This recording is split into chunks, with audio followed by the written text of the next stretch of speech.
Hey everyone, welcome back to the Moxxie podcast. It's Michelle. I am super happy to be here today, and I want to thank you all for being here as usual. I do greatly appreciate it. Just a little bit of information about some stuff that's coming up. I am planning a move away from one-on-one readings and one-on-one coaching. And my focus is moving toward more teaching, developing a stable of courses, of tarot courses that are designed to teach the tarot in a way that is user-friendly, in a way that allows people to have success very quickly, and in a way that allows them to focus on what really makes them tick, on their own stuff. And so that's what I'm going to be focusing on. As a result of that, because there is only one of me, and because I also do course development for other people on the side, something has to give. So I am going to be dropping the frequency of the podcast down to bi-weekly, meaning every other week. That will begin, I guess, this week, because there will not be an episode next week, but there will be an episode the following week. I will share more about all of the teaching and all of that good stuff as it comes up and as I have time to finish it. But just know that it is on its way. It's going to be fun, and it is going to allow us to build more of a relationship than we're able to have with me just talking at you on the podcast. Okay, so what are we talking about this week? We are going to be talking about using the tarot with children, with munchkins, with mini-me's, with little tiny people. And we're going to talk about ways that, functional ways that you can use it, as well as the reasons you might want to consider using it. Somebody recently asked me my opinion on using the tarot with kids, and honestly, I had never even thought about it, which is kind of weird for me, but I had never even occurred to me. When my daughter was young, I wasn't really into the tarot that much. By the time I started getting more interested in it, she was away, she was at college, she was doing her own thing. And so she and I talked about it, and I know that she knows a little bit, and I've done readings for her, but I never taught her how to use it. And I got thinking about it, and now I really wish I had, because I can see, especially for teenagers, there is so much potential here for working through things they want to work through, that they need to work through, but maybe things that they don't want to share with us. And to be able to give them this kind of tool at such a young age, I think, is quite a gift. But little ones as well. So we're going to talk about all of that. Let's focus for now on the older kids. So there are a lot of ways that they can tap into the tarot as a tool for that personal growth and development.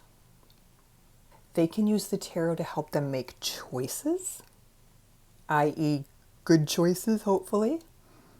They can use the tarot to step into their own power and see things, learn to see things from an empowered perspective instead of from the perspective of, being victimized. Because with the tarot, no matter what is going on, you always have choice. Another way is to help them learn to tune into their own instincts, learn to trust their own intuition, their own gut feelings.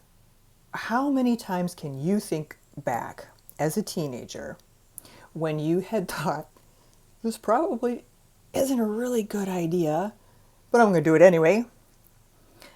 Yeah, all of us did that, right? I mean, the time that we camped out in the field behind the Kroger parking lot with, what the hell? Yeah, we did those stupid things, okay? And I'm not saying that your kid is going to get their tarot cards out in the midst of peer pressure craziness, but it is a way for them when they are alone to really explore and to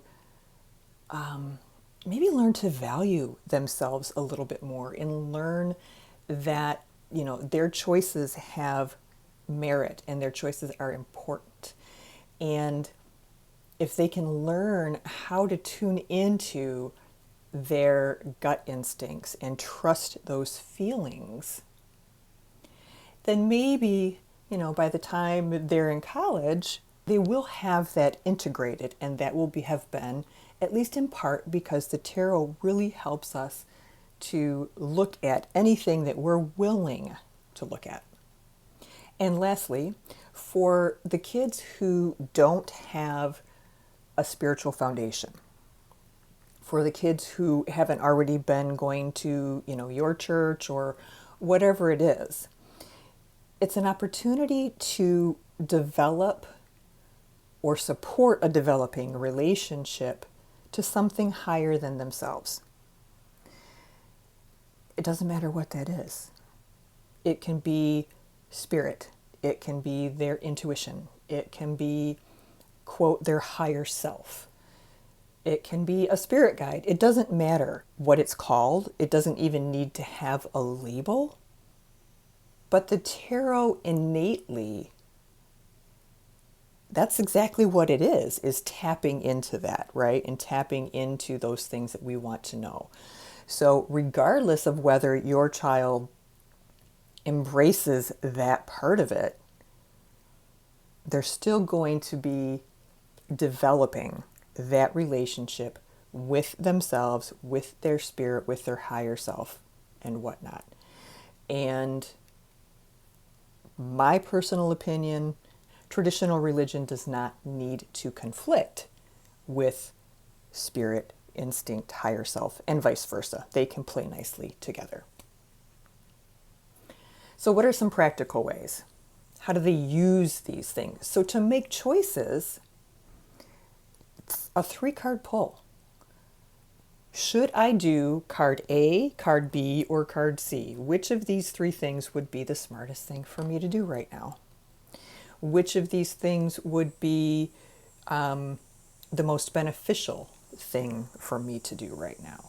Which one of these 3 things is going to point me in the direction that I want to go?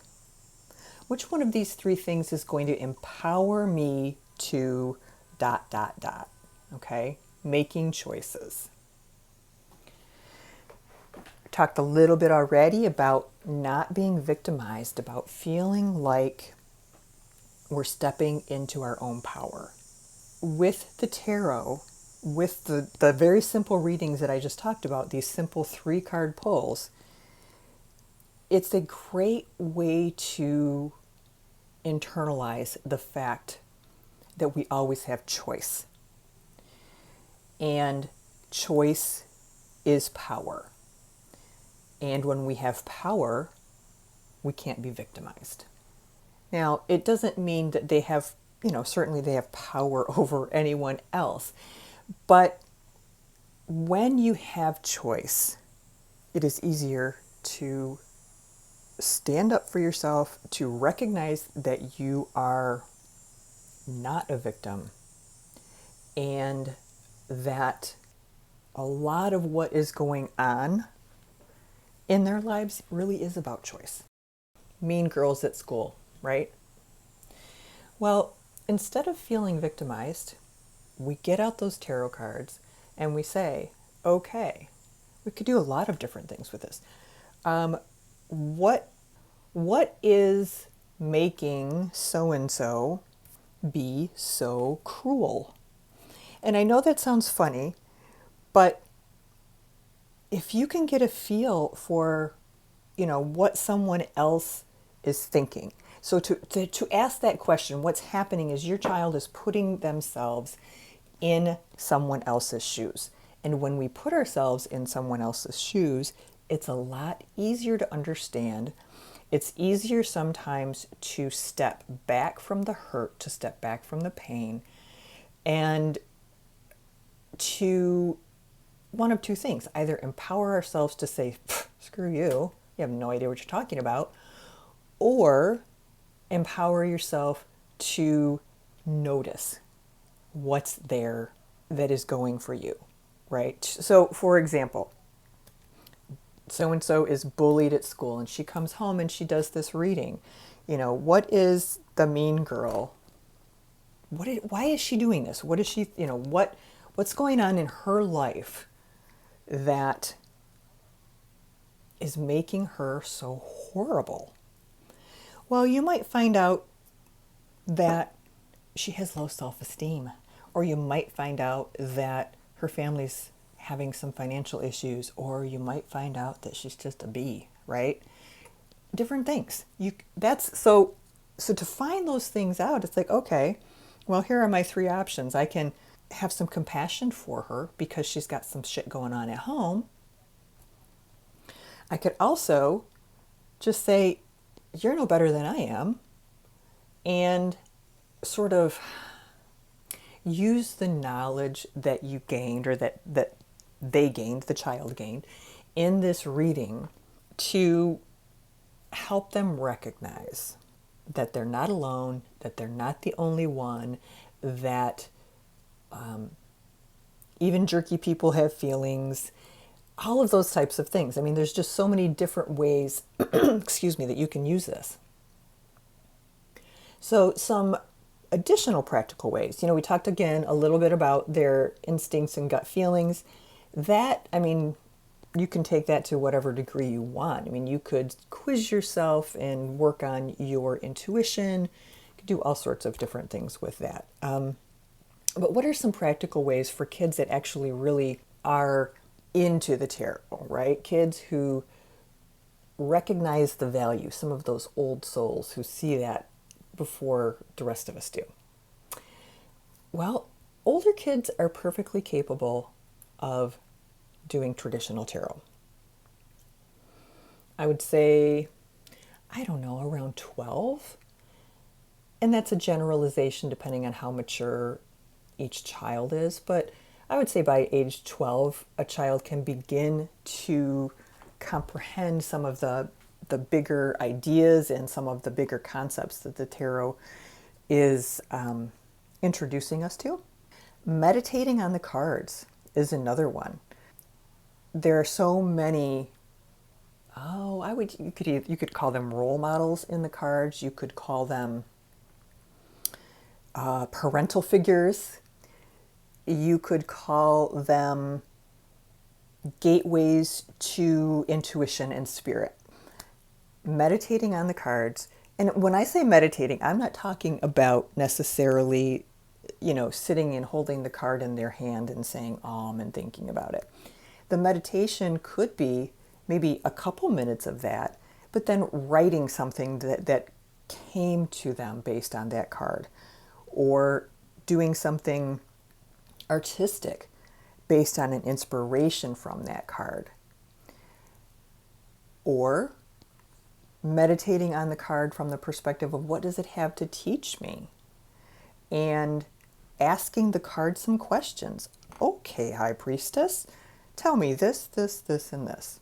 It's a great way to really integrate your knowledge of the tarot cards if you want to meditate on them that way. Also, when we've talked about this, but embracing birth cards and the benefits of exploring their own birth card. Just like their sun sign, they have a birth card that matches their innate personality. And that is, who doesn't? What kid doesn't? Do they still have paper magazines? Probably not. I mean, I know they do, but does anybody sit and flip through, 17 magazine like we used to? I don't think so. But just because there aren't paper copies of 17 magazines with horoscope quizzes in them doesn't mean that there aren't apps or memes or something like that. And so it's fun, right? It's a fun way to take a look at who they are. They can take a look at their friends. Oh my gosh, did you know that so-and-so is a Hierophant? That makes perfect sense. Fun ways like that, okay? So introduce the tarot to your older child in whatever way is most likely to resonate with them. Better yet, don't even necessarily introduce it to them. Wait till they come and talk to you about it, okay? Because they're teenagers, and introducing something to them, no matter how amazing and cool it is, might not work. Because, you know, your mom or your dad or your someone they look up to and can't make you happy at this particular developmental stage in their lives. All right, so what about younger kids? Younger kids are the ones where I would say I might even recommend using them, introducing children to them at an early age. Because if you introduce them at an early age, it's just going to be something they do. It's going to be like a language they learn. It's going to be a tool that they have at their disposal that they are just going to be kick-ass at by the time they get to be that 12 or 13. That ideally, it's going to help them work through life as they grow. And it also has a lot of benefits, really, working with them when they're young. So, some of the less obvious ways. Socially, understanding the connections between actions and rewards, actions and consequences. You know, if I do this, these are the two tarot cards. This one says I should maybe share with Alicia. This one says I should share with Tanisha. And I don't know what to do. And I'm going to pull a third card so I know who to share with. I mean, that sounds kind of silly. But to understand the connection between actions and consequences, they can be great at helping your child express themselves emotionally when they're struggling either verbally to articulate the words, whether they're young enough that maybe they aren't super verbal. And I'm talking like 3 is probably the youngest that you would want to start. But asking your child to find a card that shows you how to feel when they're having a hard time expressing themselves. So, you know, so-and-so is having a meltdown. Finally get them calm enough and say, show me a card. Show me a card that shows me how you feel. And it's a way, I mean, clearly you have to do it when there's a hiccup, right? When there's a break in the sobbing, to try and bring the child down and, you know, talk to them, but to express to them that you're trying to understand, that you want to help them, and have them choose this card. Number 1, the cards in some kids, not all, depends on the challenge they're having. Are they melting down over a popsicle, or are they melting down over something really meltdown worthy, right? But it may even serve as somewhat of a distraction from whatever the meltdown is about, enough that you can start to have a conversation about it. Show me a card that is how you're feeling. Oh, this person looks really sad. Or this person looks angry that he can't do this thing that he wants to do. Or this person, blah, blah, blah, right? Having these conversations, talking through them, just making it a normal part of learning to express themselves. Or making it, maybe this is it, making it more normal normal, just to plain old express yourself, first of all, right? To make it something that we do. To and for children to see the benefit of being able to express themselves. There's nothing more frustrating than having someone not understand what you need or what you want or how you're feeling. And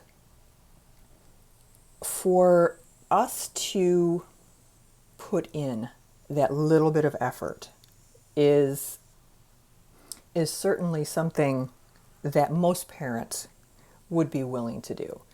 And then I really do believe that you would find if you started this with your kids when they're, let's say, 3 or so, maybe, when they're verbal, but they can't really articulate, they don't have the vocabulary to express everything they'd want to express to you.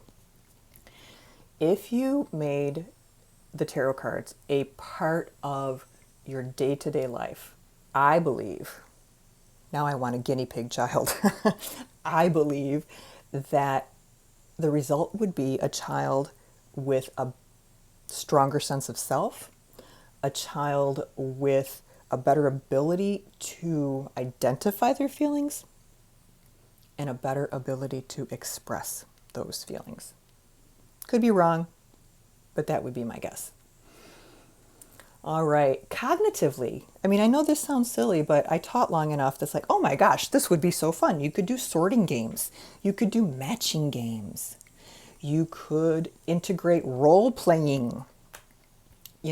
I'm going to pretend to be the Queen of Swords, and I'm just going to glare at you today. Or I'm going to pretend to be the baby, or in the sun card, riding on the horse naked, whatever it is. Role playing and using imagination is one of the ways that kids work things out. And this would be a great way. You talk about tons and tons and tons of options. Counting, integrating numbers, you could do something with that. Writing and storytelling, that would be another big one. You could use these with your students or with your young kids if you are one of those families that, is really into, maybe you guys are all bookworms and you all love to read and you all love to write. Well, you can do so much storytelling with the tarot. Actually, I should just do a whole episode on that. Anyway, all sorts of storytelling, right? Whether you're telling the story of how the cards have been laid out, whether you are using the card as a prompt, whether you're pulling 3 cards and telling yourself that no matter what those 3 cards are, you have to come up with a story. All kinds of just really cool, fun options. And then, of course, the little ones are going to get some of that sense of self and that some of that growth of spirituality just by osmosis, right? No, maybe not even by osmosis. Maybe it's not even that they're going to get it. Maybe it's they never lost it, right? When we think about little ones and the connection that they have to spirit and the connection that they have to their higher self, that is only there for so long. And I think that time frame is getting shorter and shorter as kids are forced to be more sophisticated, younger and younger.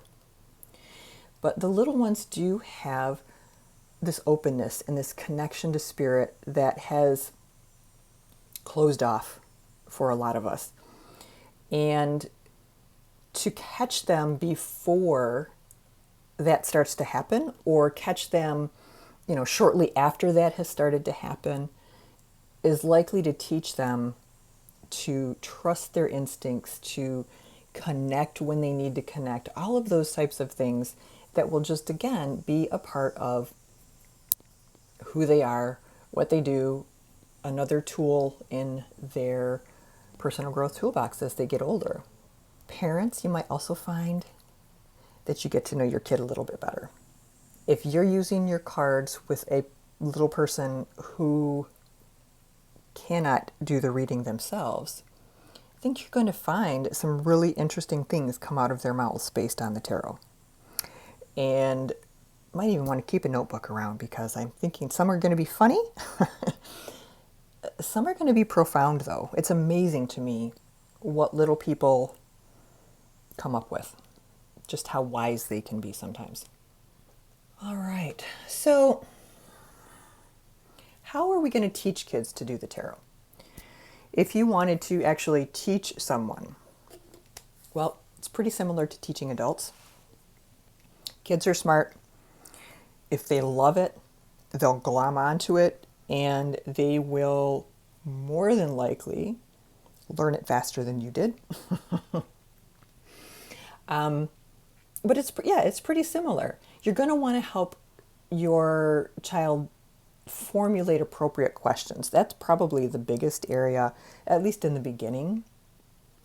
And only you can decide what's appropriate, right? Can they ask about, if the Easter Bunny is real? Or does it have to be, however it is, however you want them to formulate the questions. But guiding them, even with our readings, right? We know that if we formulate a good question, we are more likely to get a quality result. So help them when they're little, work on the questions. And then just the same, this is how I would explain it. I'm going to explain it to a 5-year-old. There are 78 cards in this deck. And every card has a different picture. And every picture has a secret message for you. So think about that. Or secret message for you. And we're going to get one of those secret messages right now. So I want you to shuffle the cards. And then, of course, you show them how to shuffle. And now I want you to spread out the cards. I want you to put them in front of you on the table, and I want you to smoosh them all around with your fingers in your hands so you have a big old pile and you can see all of the cards. Now, I want you to pick one card, look at it, and tell me what you see. What do you think that person in that card is saying to you? Do you think they're nice? Do you think they're mean? Do you think they're funny? Do the swords in that picture scare you? I see you smiling. You picked the Sun card. You must be feeling really good today. So you can see just that kind of stuff. Start asking them, what do you think this card means?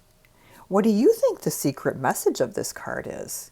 I can tell you what this book says, but what do you think it says? And just invite your child to begin to notice and share and speak and feel and discuss what you come up with together. Try to help your child arrive at a place where they feel like they've got an answer to their question and they have an idea of what to do next. Because in my mind, if any adult who can critically think about where they are, figure out what's wrong, make some conscious choices to change what they need to change to make things work right, they've got half of life beat. Well, let's teach that to our children young. Let's teach that to our children when they're 5, 6, 7, and 8, as opposed to, when they're our age.